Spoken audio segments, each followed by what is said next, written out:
আলাইকুম ভিউয়ার্স, আশা করি সবাই ভালো আছেন। তো প্রতি বছরের ন্যায় এই বছর রমজান মাসেও আমাদের একটা উদ্যোগ আছে, যে উদ্যোগ সম্পর্কে আপনাদের সম্পূর্ণ জানাবে হচ্ছে জালাল ভাই। জালাল ভাই, একটু একটু উদ্যোগটা জানান তো। আসসালামু আলাইকুম। যে আমরা প্রতি বছর যারা অসহায় আছে, দরিদ্র আছে, প্রতি বছরই তাদের পাশে দাঁড়ানোর চেষ্টা করি আমাদের যতটুকু আছে। আমরা যে অতিরিক্ত ধনী এরকমটা না, কিন্তু আমরা চেষ্টা করি আমরা যতটুকু খাই যেন আমার পাশের পরিবারটা বা পাশের আহ, আমাদের লোক ভাই, মুসলিম ভাই, সে যেন না খেয়ে না থাকে। আমরা আমাদের দিক থেকে নিজস্ব অর্থায়নের চেষ্টা করি।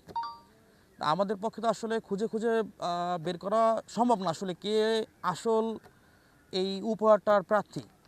আপনারা যদি আমাদেরকে সহযোগিতা করেন, আমাদের ইনবক্সে অথবা কমেন্টসে যদি লিখে দেন, তার নাম লিখতে হবে না, আপনি শুধু বললে হচ্ছে ভাই একজন আছে, আমরা আপনার কাছে যেয়ে তাকে 3 দিন অথবা 1 সপ্তাহ যতটুকু আমাদের সামর্থ্য কুলায় তার 1 সপ্তাহ বাজার আমরা দিয়ে আসার চেষ্টা করব। কারো যদি অসুবিধা থাকে যে ভাই ভিডিওতে আসবেন না, সেটাও তার ক্ষেত্রে ভিডিও করা হবে না। আপনারা আমাদেরকে এইটুকু হেল্প করে সাহায্য করবেন এবং রমজান উপলক্ষে একটু নেকি বা সব কামানোর আমাদেরকে সহযোগিতা করবেন। আসলে ফায়দা সবাই নাই।